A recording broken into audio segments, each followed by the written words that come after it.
Sheinelle Jones' absence felt louder than any breaking news alert, a quiet space on the screen where her warmth usually lived.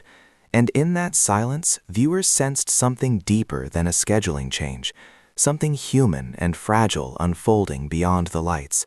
Because when a familiar presence disappears without explanation, the mind fills the gap with empathy, curiosity, and concern. And for Sheinelle, known for her composure, humor, and steady grace, the tears that surfaced in brief, unscripted moments told a story words could not, hinting at an unseen health battle that resisted tidy headlines and refused to be reduced to a diagnosis, a battle that unfolded privately while the public waited, watched, and worried, understanding that health is rarely a straight line and recovery rarely a spectacle, and that the strength required to step back can be greater than the strength to press on, especially in a profession that prizes continuity and cheer, where showing up is often mistaken for being well.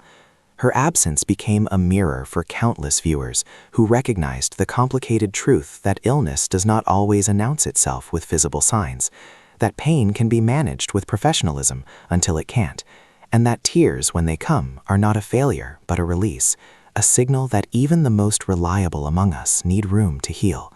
And in that way, Sheinelle's quiet retreat invited a broader conversation about the dignity of privacy, the courage of vulnerability, and the unseen labor of maintaining health while carrying expectations.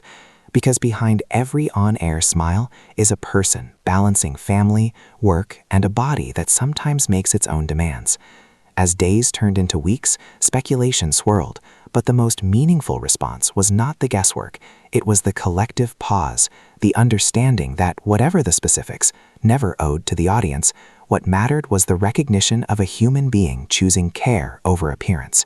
And in a media culture that often rewards relentless availability, her absence gently challenged the idea that worth is measured by presence alone.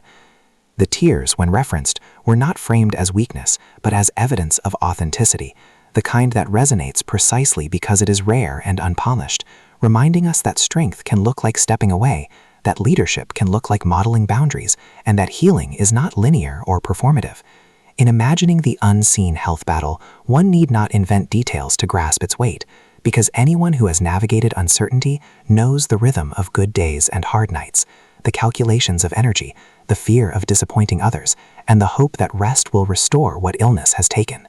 And in that shared understanding, Sheinelle's story, told mostly through absence, became a quiet testament to resilience, patience, and self-compassion, a narrative that unfolded without dramatic reveals, yet carried emotional truth, showing that sometimes the bravest chapters are written off-camera, where recovery is slow, progress is personal, and tears are allowed. And when she would eventually return, as viewers hoped, it would not erase the significance of the pause, but deepen it, adding texture to her presence and meaning to her smile, because the space she left behind had already spoken volumes about the realities we rarely see, the battles we rarely name, and the grace it takes to honor health over habit, reminding us all that behind every public role is a private life deserving of care, time, and tenderness.